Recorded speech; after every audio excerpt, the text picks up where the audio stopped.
Hi everybody, I hope you're doing well today. I miss you. The sun is finally peeking out and it's warmed up a little bit.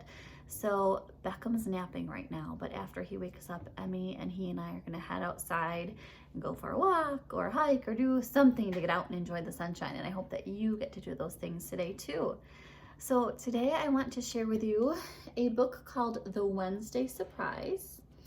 It is about a girl named Anna and her grandma, and they are planning a surprise for Anna's dad.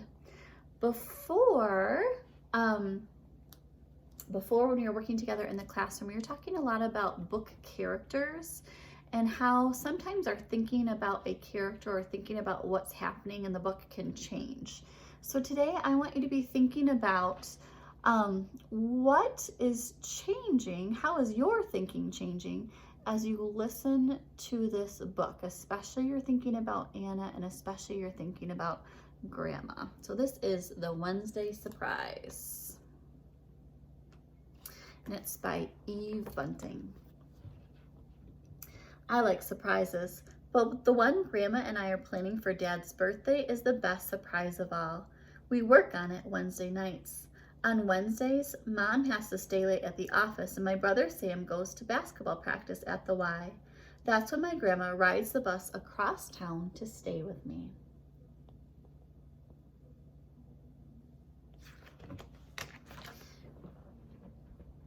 I'm gonna scooch my chair over. Oh, so hopefully you can see the pictures a little better. We'll see. There, hopefully that's a little better. I watch for her from the window and I blow on the glass to make breath pictures while I wait. When I see her, I call, "Sam, she's here." And he says it's okay to run down the long stairs and wait by the door. "Grandma," I call. "Anna." She's hurrying, her big cloth bag bumping against her legs. We meet and hug. She tells me how much I've grown since last week, and I tell her how much she's grown too, which is our joke. Between us, we carry her lumpy bag upstairs. I show Grandma my breath picture, if it's still there. Mostly, she knows what it is. Mostly, she's the only one who does. On Wednesday nights, we have hot dogs. "Have you heard from your dad?" Grandma asks Sam. "He'll be back Saturday, same as always," Sam says, "in time for his birthday." "His birthday?" Grandma raises her eyebrows as if she'd forgotten all about that. Grandma is some actress. When Sam goes, she and I do the dishes. Then we get down to business. I sit beside her on the couch and she takes the first picture book from the bag. We read the story together out loud, and when we finish one book, we start a second. We read for an hour, get some ice cream, then read some more. Grandma gives me another hug. "Only 7 years old and smart as paint already." I'm pleased. "They're all going to be so surprised on Saturday," I say. When Sam comes home, we play card games, and when Mom comes, she plays too. "You'll be here for the birthday dinner?" Mom asks as Grandma is getting ready to leave. "Oh, yes, the birthday," Grandma says vaguely, as if she'd forgotten again. As if we hadn't been working on our special surprise for weeks and weeks. Grandma is tricky. "I'll be here," she says. So I want you to stop and think, what do you think the surprise might be? Sam walks Grandma to the bus stop. As they're going down the stairs, I hear him say, "What have you got in this bag, Grandma? Bricks?" That makes me smile. Dad comes home Saturday morning and we rush at him with our happy birthdays. He has brought Sam a basketball magazine and me a pebble, smooth and speckled as an egg for my rock collection. "I found it in the desert, close to the truck stop," he said. "It was half covered with sand."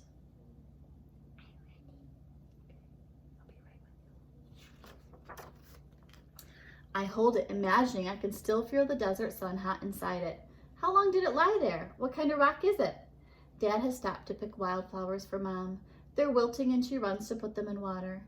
Then Dad has to go to bed because he has been driving his big truck all through the night.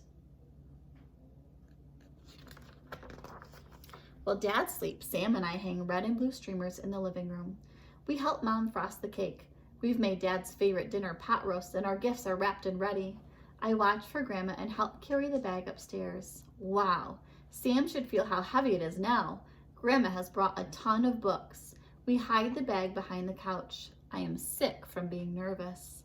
Grandma usually has seconds, but tonight she doesn't. I don't either. I can tell my mom is worried about the pot roast, but Grandma tells her it's very good.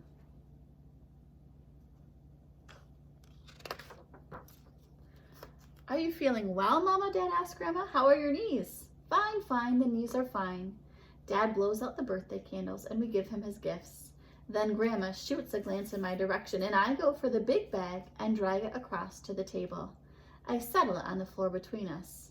Another present? Dad asks. It's a special surprise for your birthday, Dad, from Grandma and me.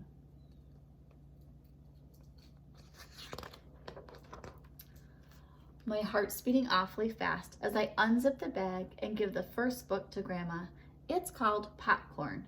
I squeeze Grandma's hand and she stands and begins to read. Mom and Dad and Sam are all astonished. Dad jumps up and says, "What's this?" But Mom shushes him and pulls him back down. Grandma has the floor. She finishes Popcorn, which takes quite a while, gives the book back to me and beams all over her face.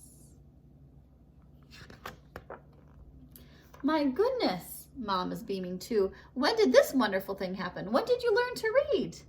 Anna taught me, Grandma says. On Wednesday nights, I add, and she took the books home and practiced. You were always telling me to go to classes, classes, classes, Grandma says to Dad. She looks at Mom. You must learn to read, you say. So I come to Anna. Did your thinking change about the characters? I know mine did. I thought Anna was the one learning to read. I giggle because I'm so excited.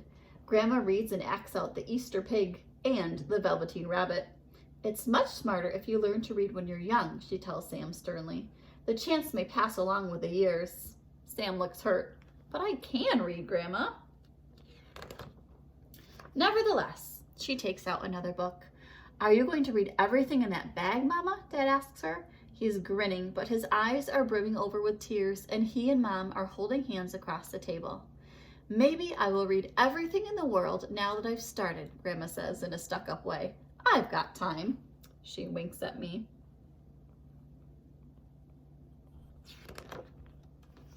So, Anna, what do you think? Was it a good surprise? I run to her, and she puts her cheek against mine. The best ever, I say. All right, I hope you enjoyed that one. And I bet your thinking changed as you listened through to the end. One thing I want to encourage you to do is make sure that when you are listening to these read-alouds that you are logging on and taking an AR quiz. If there is one, this one's kind of an older book, so I'm not sure if you'll find one for this, but you can check it out, give it a try. Take an AR quiz on the books that you've been listening to, and I'll talk to you soon. Bye.